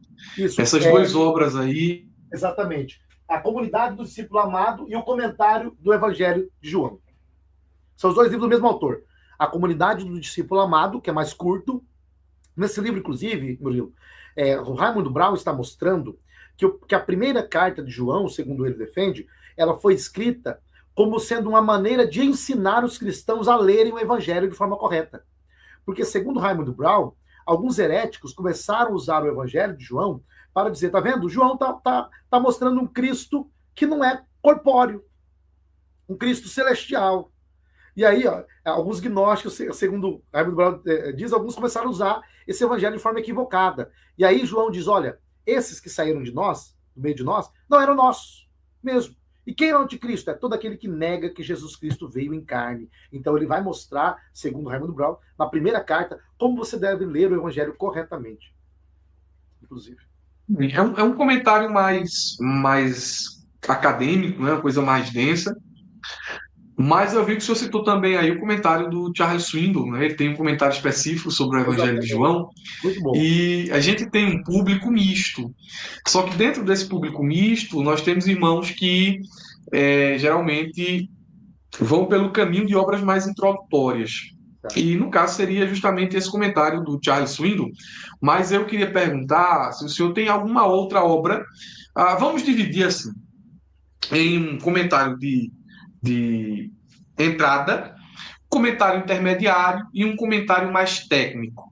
Eu sei que essas abordagens elas são muito particulares, porque uma vez eu disse que o comentário do Carson, esse comentário aqui, deixa eu pegar ele, Eu disse que esse comentário aqui era um comentário mais avançado, não é? E alguém disse, não, esse comentário aí, ele tá para um comentário de entrada e um comentário intermediário, olha lá. Aí eu olhei assim e disse, rapaz, ou eu conheço muito pouco, ou essa pessoa que está diante de mim conhece muito, para É, dizer que é um comentário de entrada. eu Então, acho que é assim, a eu sempre segunda tenho esse opção. A cuidado segunda opção deve para conhecer fazer muito. as indicações corretas. Eu acho que é a segunda Então, se o opção. senhor puder fazer. Então, se o senhor puder fazer uma indicação, não É, é, um material nesses três níveis e fazer uma soma. Tem uma pergunta aqui sobre material para poder entender o contexto histórico-cultural. Entender o contexto da época. Eu vejo que o senhor tem a introdução do Novo Testamento do Adrian Kostenberg, não é? sim, Mas é um calhamaço também. Se exatamente. tiver algo assim mais introdutório, mais devocional, para que o pessoal possa começar a ter intimidade com os escritos de João, o senhor fica à vontade para indicar? Ótimo. Então, vamos lá. Tem alguns livros aí que são importantes. A gente tem esse de João, que eu considero que é um livro muito bom, que eu talvez, né, então eu tô igual a você, então, também pelo meu pouco conhecimento, considero que é um livro avançado, certo? Então, quem tem um conhecimento maior vai considerar introdutório, mas eu não estou nesse nível, então, para mim, ainda eu considero que é um livro avançado. Esse livro é muito bom, porque é um livro mais exegético, então ele vai apresentar inúmeras abordagens, então é um livro interessante. O comentário do Raimundo Brown sobre o Evangelho de João vale a pena, certo? É um comentário que você, mas é muito também pesado, muito pesado. Então esses dois comentários são os mais pesados. Se quer uma coisa mais pesada, compra João e Raimundo Brown. Agora, se quer uma coisa mais leve, compra Raimundo Brown, chamado assim, a Comunidade do Discípulo Amado. Esse é o título. A comunidade do discípulo amado. Agora, um detalhe: o Raimundo Brown, ele não é um conservador nesse sentido que, como o brasileiro é. Então, ele não está acreditando, por exemplo, que o João, às vezes, é o João mesmo. Você vai ter que ignorar alguma coisinha ali. Mas tem conteúdo bom, tá? Então, vale a pena comprar. Um outro livro que eu indico, que foi lançado agora pela Vida Nova, sobre João, do Craig Bromberg, sobre o livro de João, as práticas de purificação do livro de João e tudo mais, ele vai fazer uma abordagem exatamente nesse caminho, mostrando, inclusive, como que o próprio conceito de água em João é importantíssimo. O conceito de água aparece em vários capítulos. Então, o Craig Bromberg, certo? O Evangelho de João, lançado pela Vida Nova recentemente. Esse aqui dá para qualquer leitor ir nele, certo? Dá para ir tranquilo. Mas tem um outro livro, do Andreas Kostenberg, que é sobre a Trindade no Evangelho de João. Muito bom esse livro, porque ele não fala só sobre a Trindade, mas ele mostra a teologia do Pai, do Filho, do Espírito, evidentemente, e contextos históricos. É um livro razoavelmente fino, 200 páginas, vale muito a pena. Então eu indicaria livros mais avançados aí. Você teria o João, né, do Carson, a comunidade desculpa, o Raimundo Brown, comentário dele, certo, dos 2 volumes. Você teria um livro mais tranquilo, que seria o da Vida Nova, certo, do Craig Bromberg, o do Andreas Kostenberg, você teria aí a Trindade em João, e você teria a comunidade do discípulo amado também aparecendo aí. Agora, os livros de introdução ao Novo Testamento, você tem vários bons. Você tem o do Carson, por exemplo, que dá uma visão legal. Mas, para mim, assim, pessoal, eu gosto do Frank Tillman. Frank Tillman, Teologia do Novo Testamento, do Frank Tillman, para mim, é excepcional. É uma abordagem muito bíblica, profunda. Então, eu deixaria essas indicações aí para vocês. Eu acho que o seu áudio tá desligado. O senhor tem esse livro aí, esse último que o senhor indicou? O Frank Tillman, tenho. Deixa eu só ver aonde ele está aqui. Achei. É esse daqui. Teologia do Novo Testamento, do Frank Tillman. Esse livro é excepcional. Excepcional. Para mim, de Teologia do Novo Testamento, ele é fora do sério. É um livro muito profundo, muito bom. A abordagem tem aqui, ao todo, 902 páginas, certo? Então, é um livro Páginas amarelas, gostoso de ler, bom demais. Então fica uma indicação para quem quer dar uma aprofundada, porque ele é muito rico, é muito profundo. Então eu acho que esse livro aqui já vai te dar muita ferramenta para você conseguir fazer uma análise boa de qualquer texto do Novo Testamento aí. Aí uma obra que eu não conhecia, não é? Eu tenho a introdução aqui, tenho algumas aqui, a do Roy Zuck, que é da CPAD, entre outras, mas tá aí um livro que eu vou, terminando a live, vou dar uma pesquisada. Pastor, a gente vai pedir ao presbítero Herbert, nesse momento, para enviar nos grupos aí o link da ferramenta EBD. Né? Eu sempre tenho falado aqui da ferramenta, o senhor, como uma pessoa envolvida na escola dominical, sabe da importância que é para a igreja a escola dominical. E quando nós pensamos em escola dominical, nós pensamos de forma integral. Né? Eu sei que a escola dominical hoje tem vários departamentos, divididos ali pelo setor pedagógico da CPAD, mas nós aqui atuamos apenas em dois, que é a classe dos adultos e a classe dos jovens. Nesse momento, todo o conteúdo produzido de ontem para hoje é voltado para a classe dos adultos. E dentro da classe dos adultos, a gente produz muita coisa. Aqui no YouTube, os irmãos têm acesso ao raso.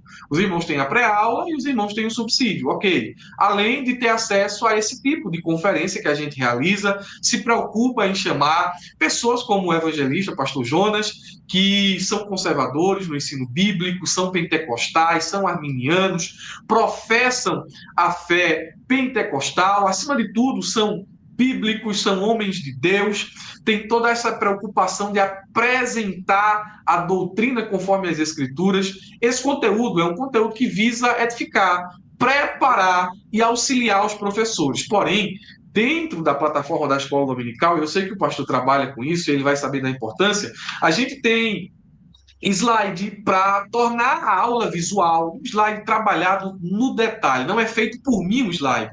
Eu faço ali o resumo do texto, mas a gente tem uma pessoa específica para produzir uma coisa de valor, uma coisa bem feita. Então nós temos slide, nós temos dinâmicas, porque é importante que o professor transforme a aula em classe em uma coisa dinâmica. O pastor aqui, ele ministrou a aula em forma de monólogo. Não é? Eu também, quando ministro aula aqui na internet, estou conversando com a câmera, sei que os irmãos estão aí do outro lado, mas não dá para fazer muita coisa. Porém, quando eu estou em classe, você talvez se assustaria com a forma como eu ministro a aula, porque eu trago todo mundo para participar, vamos construir definição, vamos se movimentar, vamos discutir caso, vamos trazer coisa aqui à tona. Então, a gente tem dinâmicas para serem aplicadas em classe, lá na plataforma da ferramenta EBD. A gente tem infográfico, tem fluxograma, tem reflexões sobre todas as leituras bíblicas diárias, com imagens trabalhadas. Temos cursos de capacitação em todas as áreas da escola dominical, desde como montar um estudo, um plano de aula, o papel do superintendente, do dirigente, do professor, do adjunto, do secretário, do tesoureiro. Temos cursos nas áreas escute, oratória, um curso básico de oratória, porque o professor precisa comunicar bem a verdade. Curso básico de oratória. Temos um curso de... Me lembra que fugiu a mente, um curso de leitura, muito bem. Professor da escola dominical é alguém que precisa ter intimidade com os conceitos mais rudimentares do que é ler, de como reter o conteúdo. Tudo isso tem dentro da plataforma da ferramenta EBD, e o preço é o preço de um livro. Às vezes eu digo aos irmãos o seguinte: olha, irmãos, é uma coisa que a gente faz muito por amor, porque é o preço de um livro. Ah, irmão, então quer dizer que o pagamento é mensal? Não, o pagamento é anual. Preço que a gente disponibiliza a assinatura anual da ferramenta EBD, você não compra um livro como esse. Você não compra um livro como esse. Um livro desse aqui que vai R$100 hoje. Então a gente faz muita coisa aqui com amor, com sentimento, porque a gente gosta de fazer esse tipo de coisa. A gente gosta de anunciar a palavra de Deus. O presbítero Herbert compartilhou nos grupos. Quem quiser adquirir a plataforma da ferramenta, eu estou deixando aqui na descrição do vídeo o link.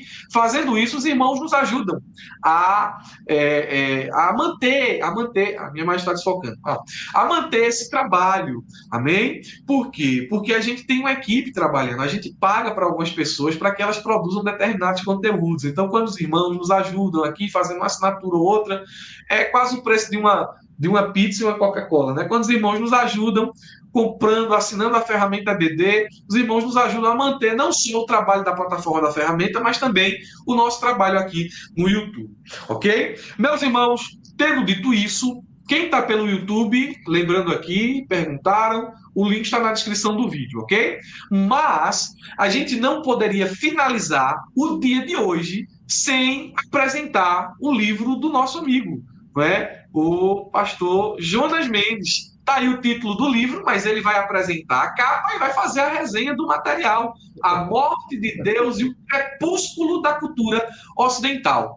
Deixe-me dizer aqui aos irmãos algo que acontece nos bastidores, no privado.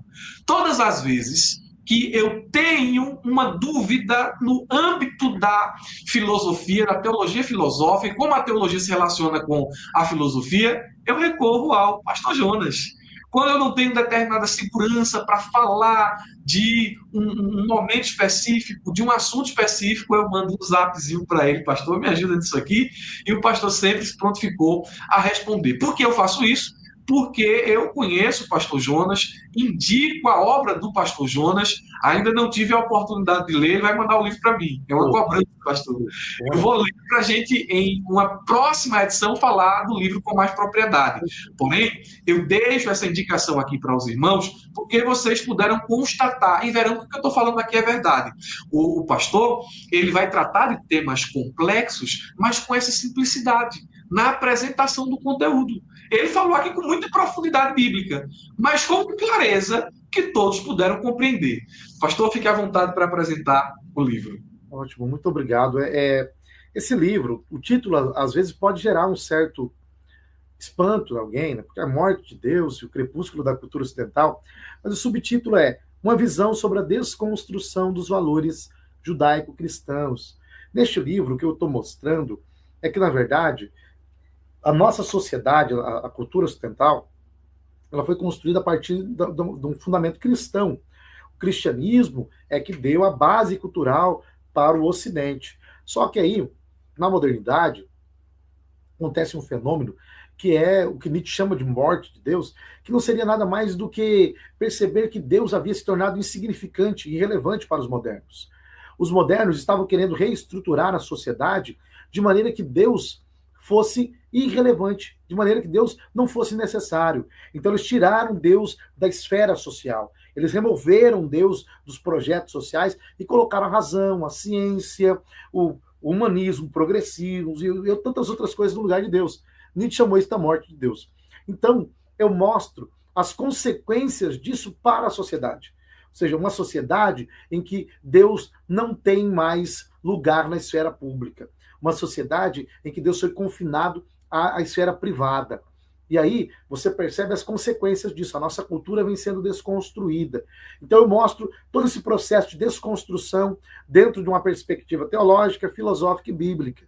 Então eu mostro lá a origem, a construção da cultura ocidental, passando pela Grécia, Roma, Jerusalém, passando pela Idade Média, modernidade e chegando à pós-modernidade. É um livro conciso, mas com muito conteúdo, muita nota de rodapé para poder te ajudar. Se você tiver interesse, você pode entrar no site da editora Reflexão, que é onde eu publiquei o livro, e você pode adquirir o livro e depois marca a gente lá, faz uma postagem, que vai ser uma benção e eu vou ficar muito feliz, inclusive, também. E vou mandar o do Murilo, tá? Porque eu já estou devendo e eu reconheço.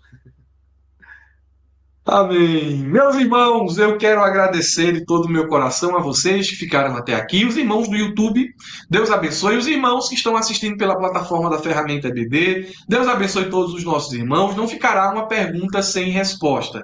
Então, os irmãos sabem que tanto eu como o presbítero Herbert, que é o homem aqui que fica nos bastidores, a gente se mobiliza para atender os irmãos quase que 24 horas, porque a gente precisa dormir também, não é? Então, meus irmãos, às vezes a gente responde mensagem 12 horas, 12h30, 1h da manhã. Às vezes a gente está atendendo os irmãos aí em todos esses horários, mas os irmãos tenham paciência, não vai ficar uma pergunta sem resposta. Lembrando que hoje a gente encerra as atividades voltadas à revista de adultos e amanhã a gente vai encerrar a nossa conferência propriamente dita, falando sobre a revista dos jovens com o comentarista, o pastor Marcos Tedesco, que é um especialista na área educacional e, diga-se de passagem, em educação cristã. Deus abençoe, pastor Jonas, Deus Deus abençoe meu amigo. Obrigado pela acessibilidade, disponibilidade e também por aceitar esse singelo convite. Eu agradeço, Murilo, a toda a equipe, a todos que participaram também. Eu fico muito honrado. Sempre é uma alegria poder participar com vocês. Sempre que se lembram de mim, eu me sinto honrado, prestigiado. Deus abençoe, sou à disposição e continuamos firmes aí nesse projeto. Amém. Presbítero Herbert vai colocar o nome aí dos livros citados nos grupos, não é? O nome dos livros citados e também coloque aí nos grupos, vai colocar nos grupos aí o nome do livro do pastor Jonas. Amém? Deus abençoe, meus irmãos. Vamos encerrar com uma oração. Eu vou pedir ao pastor para orar. Onde a gente tem um ditado aqui no sertão, acho que esse ditado é Brasil, né? Que onde Paulo está, Timóteo só carrega os pergaminhos. Então, se o senhor puder orar, a gente fica muito agradecido. Com certeza, oramos. Senhor Deus e Pai, nós te louvamos pela tua palavra, pelo teu Santo Espírito, pela tua presença em nosso meio, Pai amado.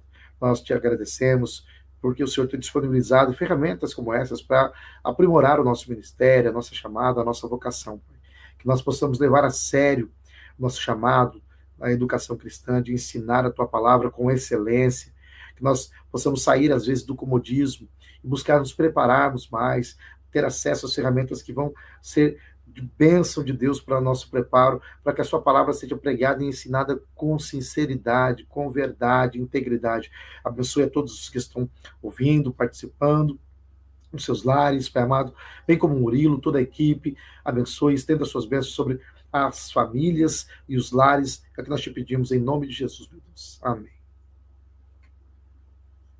Amém. Deus abençoe, meus irmãos. Até amanhã, em nome de Jesus. Pastor, espera um minutinho aí, o delay do YouTube. Só um instante e a gente encerra.